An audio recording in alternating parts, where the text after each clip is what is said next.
Welcome to the Productivityist podcast. I am Productivityist founder and productivity strategist, Mike Vardy, and this week's episode is about meetings. And this week's episode is sponsored by WorkLife.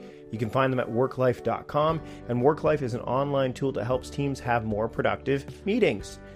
Let's not waste any more time and get into this episode, which is all about meetings.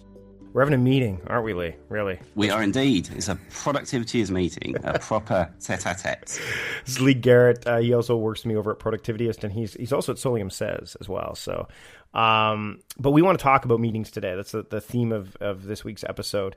And as you've probably noticed, one of the things that we're going to try to do is change the way that this podcast is done. And actually, before we sat down to talk about this and actually go into this episode, we actually sat down and kind of talked about some of the things that we needed to discuss, which is essentially a meeting. We came in with not as much of an agenda as we probably should have, which is, I think, one of the things that we find as to one of the reasons why meetings suck, right?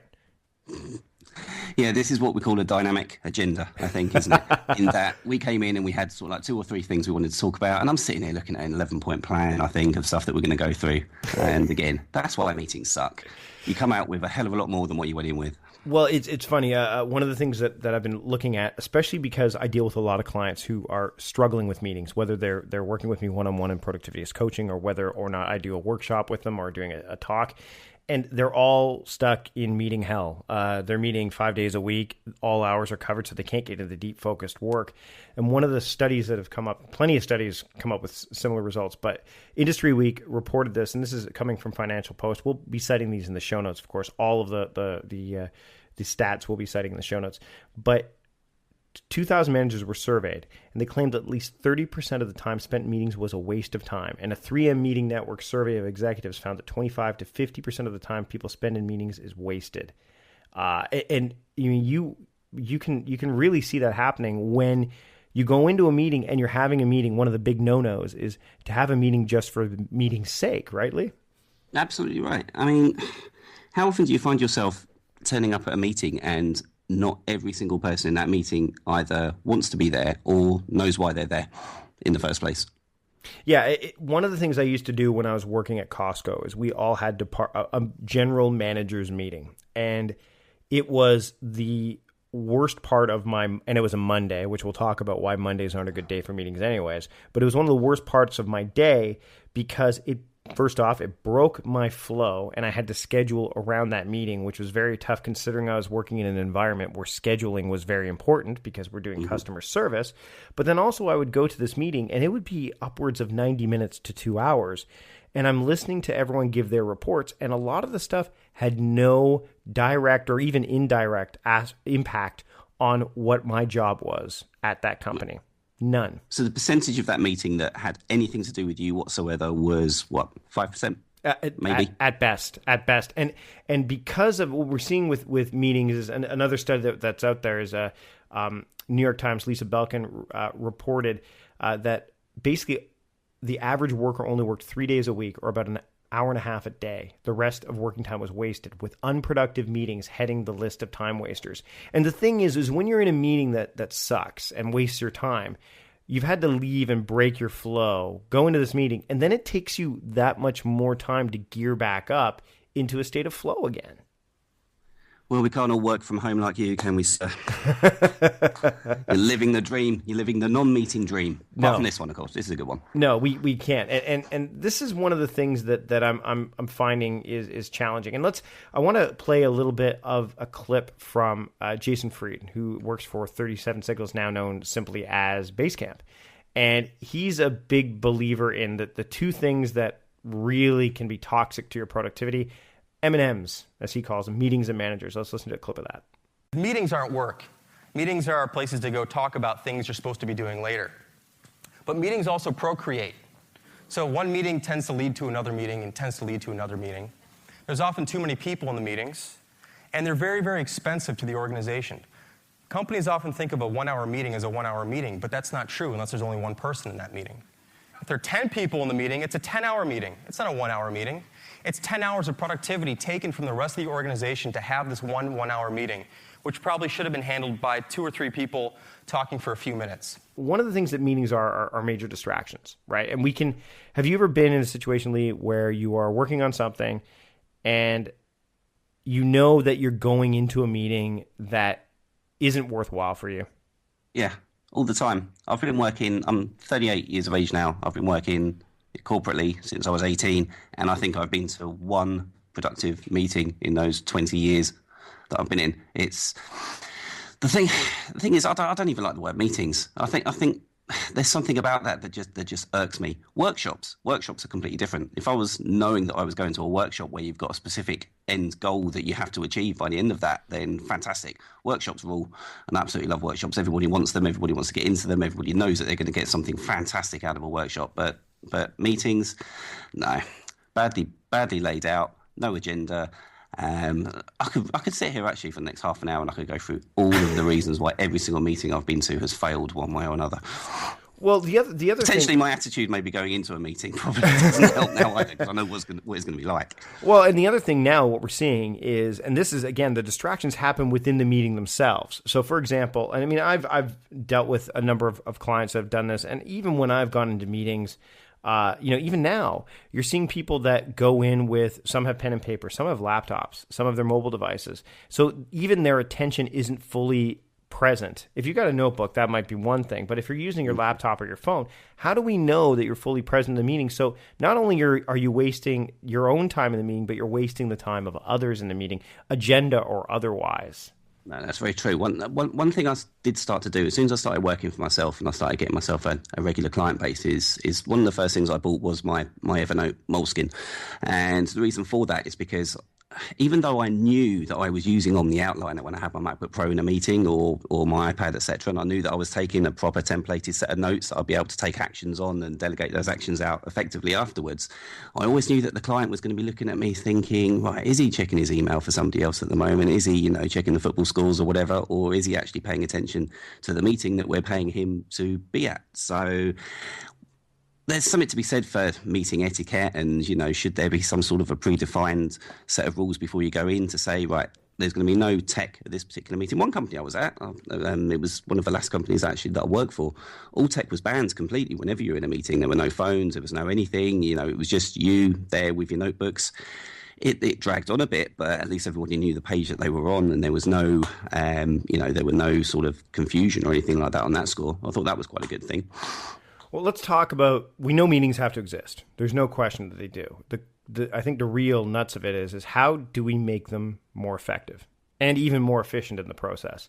One of the things that I think that Jason's also brought up in the past, and I think it's a great thing, is to have a standing meeting. Now, when I say standing meeting, I don't mean a meeting that happens regularly at a specific time. That's completely different. And I also think that those are a good idea because it involves less interruption. Your mindset is set to say, okay, this is the day we have the meeting, or this is the time of the day we have a meeting.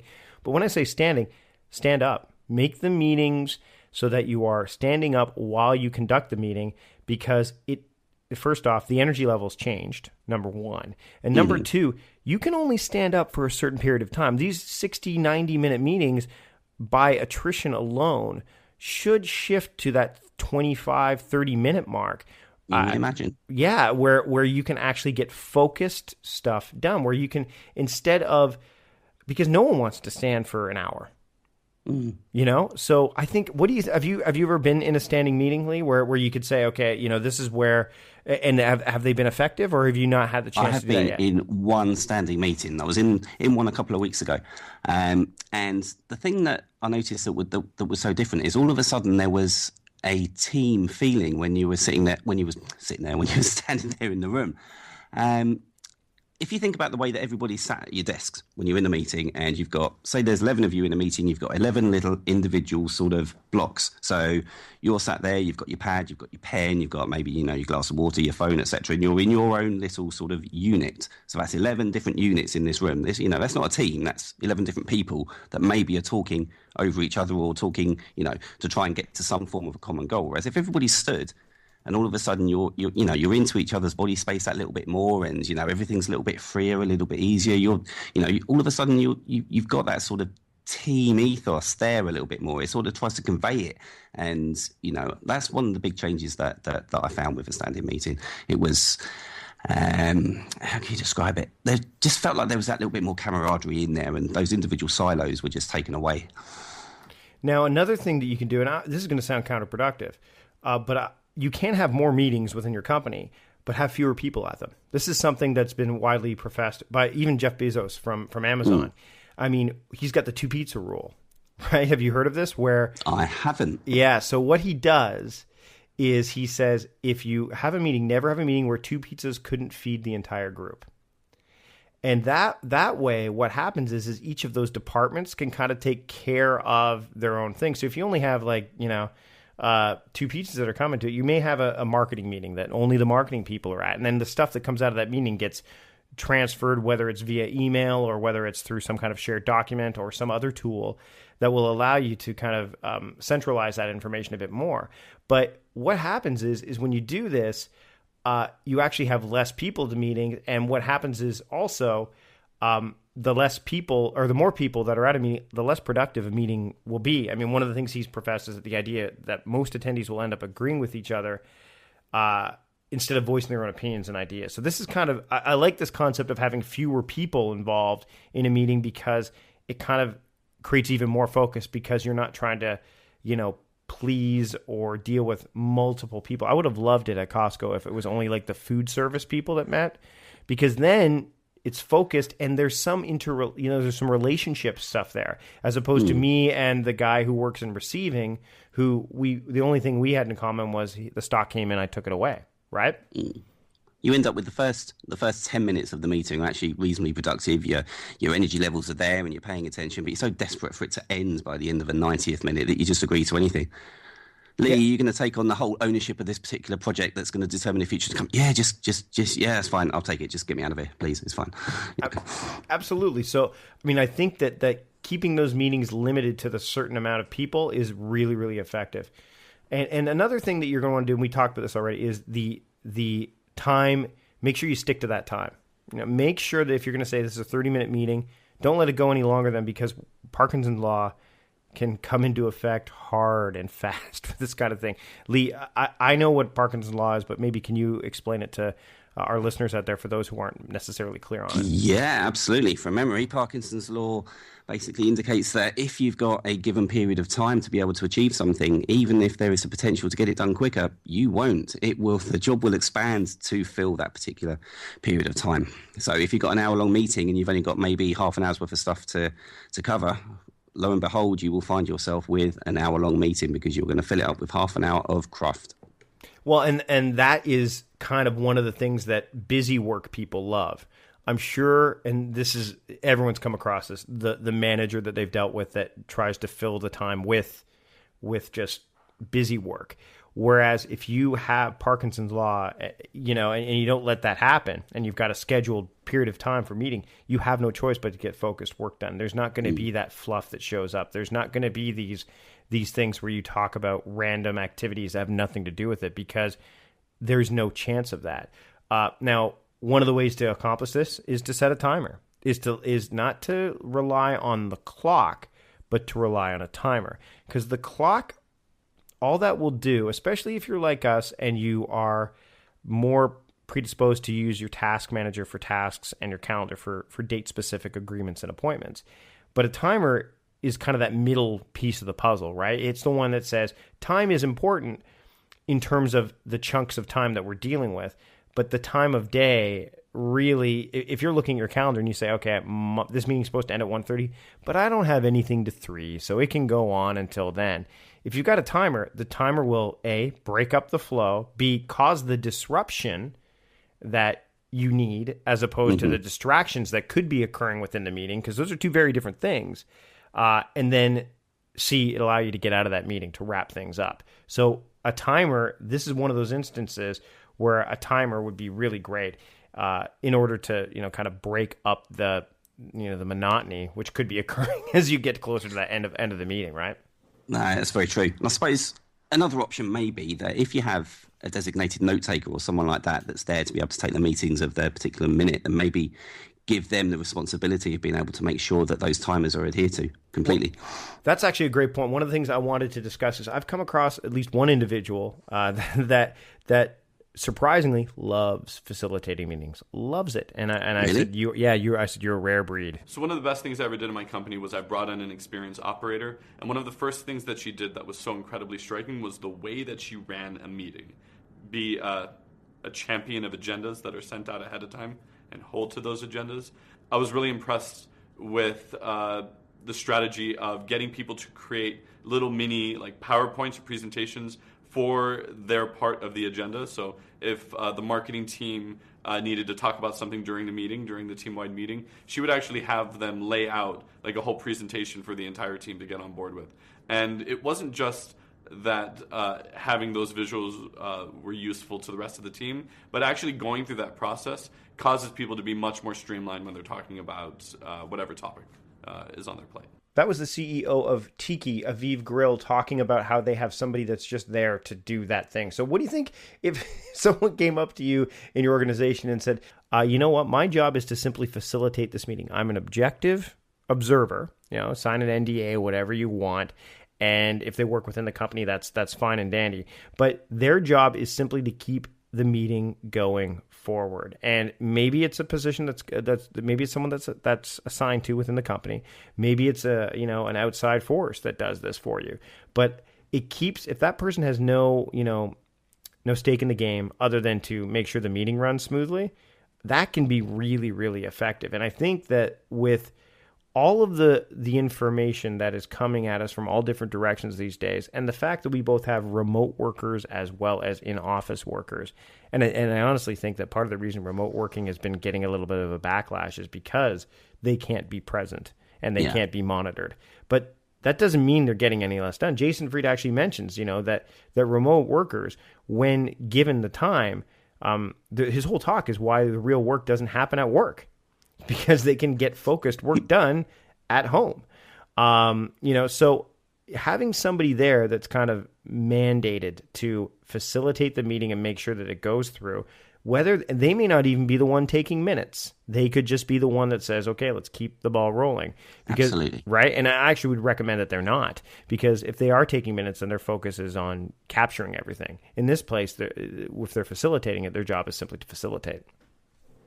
And this gives you the added advantage of knowing that facilitator has to have a pre-agreed agenda already sat there in place for him to be able to have that framework to be able to work towards anyway. So one of the reasons that a lot of meetings fall down is because the agenda is just unrealistic and isn't clearly defined. But if you're going to have a facilitator there, he's got to be able to facilitate something while he needs that agenda to be able to work to. So that's got to be in place. Not only that, but then you're going to have the follow-up actions, because that's often what gets lost in the equation is, we talk about these things in the meeting, but then their job might be to dictate, if they're not taking the minutes, their job could be to do the bullet points of, okay, these are the things that we need to follow up on before next meeting.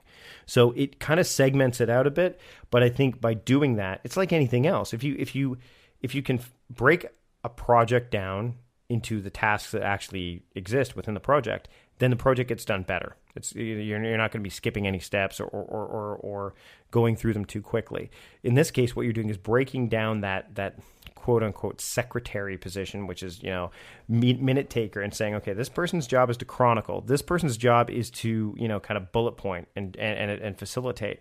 And if you have those two that work together, you're going to have the minutes and all. I think you end up with, I know you end up with more effective stuff. Now, the other thing, there are tools out there that will do this. You have tools that are available to you that you can use to help, with meeting minutes, with facilitation.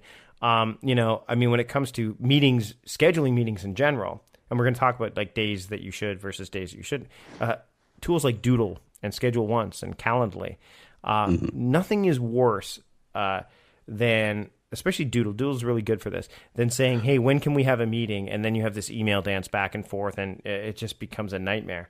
Whereas with Doodle, you get those polls, right? Where you can say, hey, when can we have a meeting with everyone? Now, again, the more people you invite, the less likely you agree upon a time and a day. So you almost are forced to have less people in this meeting by virtue of that. But you've used Doodle, right? Have you used Doodle? Yeah. I've used Doodle before, and it hasn't failed, touch wood, yet. at all. And people, what I've come across, and this is the reticence and hesitation of using these kind of tools, especially if you're a solopreneur, you're not, you're not used to dealing with things this way and just rather use email, is one of the things that, well, what makes you such a big deal that you have to use this type of calendar app, or what makes you such a big deal that you have to do this, or who's going to use this tool? The bottom line is when you use a tool like this, you're not just saving yourself time, you're saving the other person time. You are actually walking the productivity walk, not just talking the talk. And whenever I've sent this off, if I've had that response of, well, can't we just email it back and forth? I'm like, no, by doing this, it's going to automatically approve the time. We won't have to do the email dance back and forth. I am very respective of your time, just as sure as you're respective of mine, and this will allow us to do that. It keeps you out of that email inbox, which is a whole other issue that we'll talk about in another episode of the podcast. But it keeps that meeting consistent. It gets it right into your calendar. It allows you to focus on the things that are important regarding the meeting, which isn't necessarily when to show up. It's what are we going to talk about. Is everybody in Canada respectful of everybody else's time then? Because maybe it's not quite like that over here. I mean, the amount of times that people are late to meetings, people will just let meetings overrun. It's just, I'd love to think that Doodle would work a lot more, but respect for people's time, I think it's something that needs to develop. It really does. I'd love to find a magic way of being able to make that happen. Well, there's a magic way to let that happen in some cases, and that's to let some of those people go if they don't start respecting the time. I've fired clients who have been difficult, though, when is. You're in that meeting and you're not chairing that meeting or you're not in charge of that meeting. That's a whole different area, isn't it? How are you able to manage your own calendar to be able to allow for the fact that beyond your control, meetings are going to overrun because people, unfortunately, above you aren't as organised as you are? That's a tricky. Having meetings can be tricky enough, Lee. You're absolutely right, and especially matching up with people's schedules. And one of the things I wanted to talk about now is our sponsor this week. And our sponsor this week is WorkLife. WorkLife is an online tool that helps people have more productive meetings, which is really what we want to do. That's what we've been talking about throughout this entire episode. Now, there are 3 billion meetings a year in the United States, and it's estimated that 50% of the time in those meetings is just wasted. WorkLife helps teams reclaim that time by streamlining meeting best practices. There's 3 stages to an effective meeting. We talked about a bit of these, but the preparation before, there's the discussion time during, and then there's the follow-up afterwards. And WorkLife can really help you with these. Most teams end up hacking together a combination of different tools to make this kind of thing work for meeting prep, taking notes during the meeting, and then the post-meeting follow-up. But within a given meeting, attendees are using so many multiple systems and tools and things to capture their notes and their action items, the data becomes fragmented. And then information's lost, and then action items get dropped, and all of a sudden your meetings aren't nearly as productive as you want them to be. But with WorkLife, you're getting one shared system for all your meetings. And it helps ensure that everyone stays on the same page and nothing slips through the cracks. So I've been using WorkLife for a while now, and I really enjoy it. My wife and I use it. We're going to talk a little bit about how we use it for our own meetings a little bit later on here. But we've been using it for a while, and I really enjoy it. And it's free to try. And free to use. I know that they're looking at doing some monetization options down the line, but at this point, go to worklife.com and check it out. WorkLife will help you save time with your meetings and make your meetings more productive. It's a simple interface. It's a beautiful looking product. I'm a big believer in what they're doing there. And if you want to have meetings that are more productive and less painful, then give WorkLife a go. Head to worklife.com right now and check out what they're doing there. And again, thanks to WorkLife for sponsoring this week's episode of the Productivityist podcast. Now, to your point, Lee, this comes to boundary setting. And one of the things that I really think would be interesting to try, and I don't know if this is something that many companies would be willing to, but I think it'd be a good idea, is, have you ever gone to a theater show? Like live theater? Mm-hmm. Okay, yeah. What happens if you show up late? Yeah, we do have them over here. We did invent the West End. Come on. Anyway, sorry, what happens if you show up late? Doesn't matter, does it? It just starts anyway. No, you can't get in. They won't let you in. The door is locked, and you have to wait until the second act, till the break, right? You can't. In many higher end theater shows, I mean, I've been to into New York, Toronto, all those. You can't get in. So what if you did that for a meeting? What if you were the show star? And remember, theater time. We all know theater time is not real time. I worked in theater. It doesn't start on the dot at 5 o'clock p.m. It'll start at 5:05. They give you a 5-minute grace. You've got the grace period, so that's fine. But if you show up late, you can't get in. That's just the way it is. I would love to see more companies, adopt a theater style of thinking where it's like, look, the meeting starts at this time. We'll actually start at, we'll give you 5 minutes to show up. The meeting still starts, but we'll give you 5 minutes to show up. If you don't show up after 5 minutes, the door's locked. You can't get in. Or the meeting room is closed. The virtual meeting room is closed. You can't get in. And that'll definitely do one of two things. Well, one of many things, but it'll say, okay, well, who are the people that are having issues showing up on time, and let's talk to them about that. Number two, the person who knows that they have to be there at a certain time will be sure to get out of that other meeting and say, hey, look, I have to go because I have another meeting that if I'm late for, I can't get into it, and I have to be at this meeting. So I think there are fantastic. The chief financial officer's late for their meeting. Yeah, can't get in. 50% pay rise, everyone. Yeah, that's agreed across the board. Unanimous vote. Done. Well, I think that obviously, it's a work in progress. But I think it's something that someone has to. I mean, it has to be considered because time is, as you know, it's currency. But we don't get to earn it back necessarily. We can control how quickly it goes out the door, but we don't necessarily get to have it back. So I think that might not be a bad something that someone could pursue. But let's talk a little. It's actually a very, very true point because I'm a contractor, so my currency is time, unfortunately, because that is what people buy from me. So well, yeah, that's just I don't want to give it away. That's just it. So meetings, Monday meetings and Friday meetings are out of the question as far as I'm concerned. Why? Well, Monday, I think everyone's just trying to catch up from what happened from and they get into the state of flow. They know what Monday represents and they just get in. They also know what Friday represents. Fridays. Well, by and large, my standard week is on a Friday. I'll be closing my week. I've got a very strict finishing schedule for the week. I'll close off on a Friday so that I know that when I come in on Monday, I can hit that ground running and I'm away. Right. I'm working. I'm on those projects. I'm getting between sort of 7 and 9 or 7 and 10 in the morning. All of those frogs are getting eaten. I'm the weekly frogs, they're gone. I'm eating them. I'm away for the week. I don't want to be having that disrupted by somebody else's emergencies. So for a Monday morning meeting. So how do you deal with those who want to have meetings on Mondays and Fridays then? Have you been able to reconcile that or at least? Yeah, essentially my calendar's blocked out. Yeah, and that's get me a meeting on that. Again, setting boundaries, right? So even if you use a tool like Doodle or like Schedule Once or whatever, if your calendar's blocked out, they can't. And that's the same thing with me. I mean, people cannot book meetings with me on certain days of the week. They just can't, or certain times of the days. Yeah, I've tried. Weeks. Yeah, I know. But Thursdays are normally a good day for me because it's like the tail end of the week in terms of when I can probably get somebody's attention. And also for me, I also look at it, and this is how I theme my week. And theming is another tool that you can use for this kind of thing, is that Thursdays, my son is home with my wife. Getting out of the house is a good idea for me because to do anything in the house can become problematic if I'm trying to do work or record audio or whatever, because my son, I can't tell him to be quiet. I mean, that's not fair to him.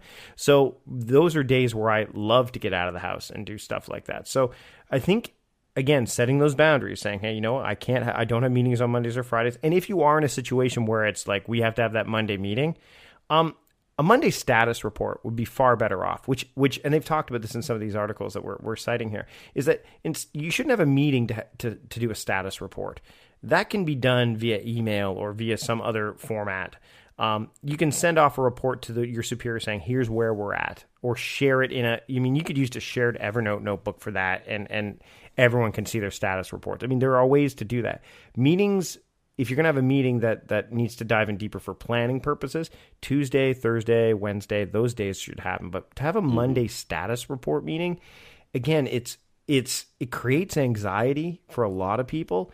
And it ultimately, if you don't set the agenda, which a lot of people don't, and you don't have time constraints and you have too many people there, it's ultimately wasting time. And then that status the status isn't nearly as ideal as you would like. 100% agree. I think a lot of it's a control freak in us as well, because we obviously, we've got that 100% control over our time in the week, and we do everything that we can as productivists to ensure that we are making the most of every single minute that we've got. The same way that you make every single cent or every single dollar count, it's all got a job. Well, for me, every single minute's got a job, and I don't want somebody else dictating what I'm doing with that particular minute. So yeah, that's why those boundaries are put in, to be able to make sure that I've still retained that level of control. And an agenda is task focused, not time focused. The time constraints exist, but you're focusing on the tasks at hand, which is what makes meetings productive. If you're dealing with those tasks as opposed to how much time we have left in the meeting or how much can we get done in this period of time, you're going to have a more effective meeting. Yeah. Because how many times have you had an agenda which says we're going to spend half an hour on this, and that half an hour automatically turns into 50 minutes because you haven't taken into account, one particular factor that somebody's going to talk about, for that particular section. It happens all the time. Right. So it needs to be on that task. And that's where the facilitator comes in to be able to manage that. And a facilitator should be able to look at this, just like when you look at your tasks in your task manager and say, if they see something on the agenda that isn't specific enough, get more specific. Say, hey, instead of saying, let's talk about problem X, it should be, let's talk about this aspect of problem X. Like the more specific you can get, and maybe it's the SMART goals that you want to look at, like specific, measurable, action-oriented, what is it? Gosh, I can't remember right now. Attainable, realistic, and time. There you go. Thank you. If you have those in mind, then you're going to be able to really lock down those tasks. But one of the things before we wrap up I want to talk about is the meetings you're not having. Because the goal of this episode wasn't to say don't have meetings. It was to say have the right meetings and do them right. One of the posts I wrote about a long time ago was the one meeting that you're not having that you probably should, and it's a meeting I have every week with my wife. And it's a meeting. It's not date night. A lot of people go, oh, well, that's saved for date night. No, because then it's not date night. It becomes, let's plan our meals. Let's talk about finance. Let's do this. No, every Monday, my wife and I have a meeting where we actually have an agenda, and we use, we basically say, hey, this is what we want to cover so that the rest of the week we can enjoy each other's company and make things happen here. Do you have meetings like that regularly, or is that something you've really kind of shied away from? I try to with my wife. It's something that we're slowly sort of trying to phase in. She doesn't really want to be treated like a work colleague where possible. So when I first suggested it, it didn't seem to go down that well. But she is starting to see the benefits, because yes, we will meet up now regularly to talk about, right, what dinners are we going to be having this week? When are you planning on going out? Let's make sure that we get it on the calendar. What do you need to do this week? What do I need to do? So yeah, we do have that, and we're trying to get more with I've got 3 daughters, and we're trying to make sure that we're not so much meeting up with them, regularly, but ensuring that there's specific times set out in our calendars for me to be able to sit down and spend time with one of them, where all we're doing is talking about how school's been this week and, what work she's been covering and that sort of thing. They're the sort of things that you can take for granted, because you think, oh, well, if we sit down and talk over dinner, well, then, we're getting away with it and that's fine. But, it's not. You haven't got their 100% attention, have you? And those are things that can really, really slip you by. And when one of your roles in life is as a husband, as a father, you need to take that role as seriously as you would do, being a contractor or being a publisher or whatever. If anything, it's more important. So the meetings should be more important. Well, one of the things I've found since my wife and I started doing this practice is that when we do have time just to sit down and talk, we actually talk. Like about just random things. So not the meeting time, but the outside of meeting time. So when we're just sitting watching TV, we actually have great conversation because we've already covered all the other stuff that would be getting in the way. And that's a very good point. And the other thing that I've noticed is that when you think about sports clubs, for example, they're a team, right? And they have regular practices and they have team meetings and all that stuff. They're not treated as workers by their teammates. They're teammates. And that's how I look at my we're all in this together, right? So the term meeting is to me, the reason I use that trigger word is because you know what a meeting should be and what it is and what the ultimate results should be from them. Often those aren't the results, but that's what they should be. Whereas, like date night or dinner time conversation, I mean, those, if you start to infiltrate, which is the whole, I guess, idea between work-life shifting and all that stuff, is that if you do this at work to become more effective at work, Why wouldn't you do this at home to become more effective at home? And yeah, my wife was pretty hesitant at first too. She's like, well, I don't want to be a worker necessarily. I'm like, that's not what this is. You are so important to me that I want to make sure that we are able to spend the time we spend together, the unstructured, unscheduled, just fun time. Like when we're heading off to, as this airs, actually, we'll be in Mexico enjoying each other's company.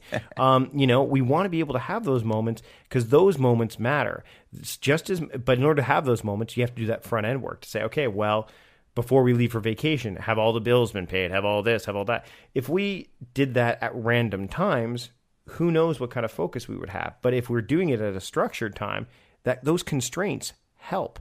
So anyone who says, oh, well, it sounds too businessy or too whatever, then call it what you will. Call it a summit. We're going to have like a husband or a partner summit on like whatever it has to be.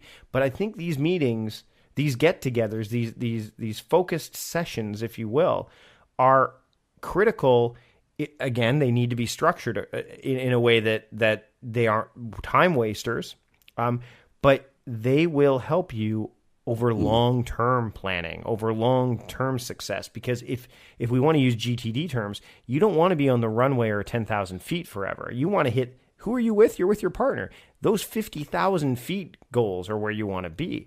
And I think that those steps of having just a regular, and weekly may not have to be what happens. You could do bi-weekly, you could do whatever. But the point is, they will strengthen your relationship and your resolve to get to those higher levels of focus. Yeah, I think the hesitancy that our wives have shown is actually a little bit of a smokescreen, because now that we've started having these meetings, I seem to be delegated an awful lot more work than I would have been doing if I hadn't had these meetings. Yeah, the amount of decorating that I've now got due over the next quarter is just ridiculous. I'm thinking of shelving them, to be honest. Yeah, it's not working for me. You got a context called honeydew, and it's a total. So before we wrap up, one thing that I want to mention. And this is exactly what happens in a lot of meetings. The economist John Kenneth Galbraith said, meetings are indispensable when you don't want to do anything.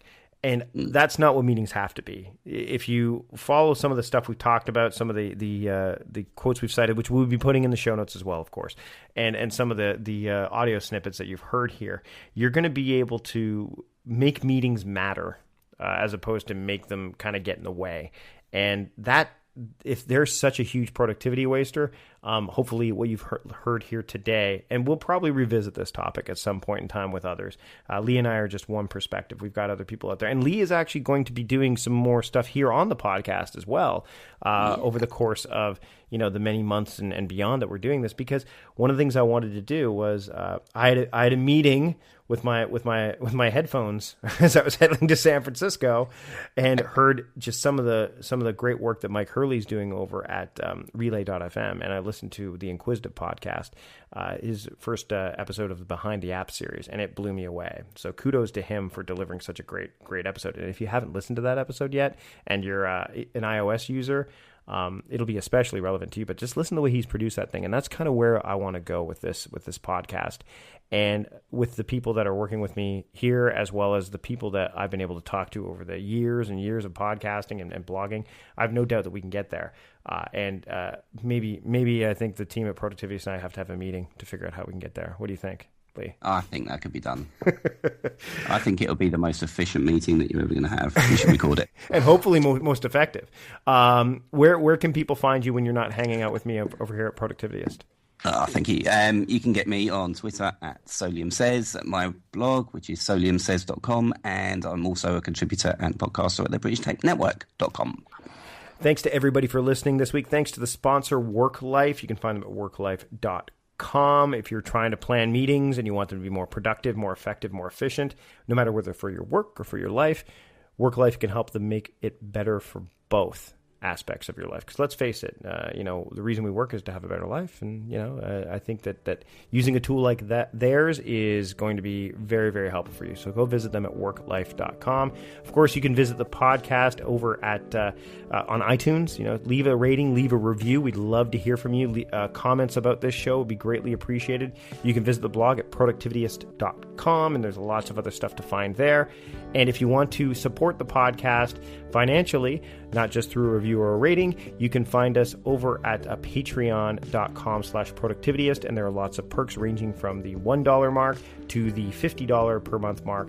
And any support you can give will just help make the podcast better, especially since we're going to be adding more layers and more depth to it as the weeks and months go on. Thanks to everybody for listening, and don't forget to be more effective, be more efficient, be better than ever. Keep moving things forward, and we'll see you next week.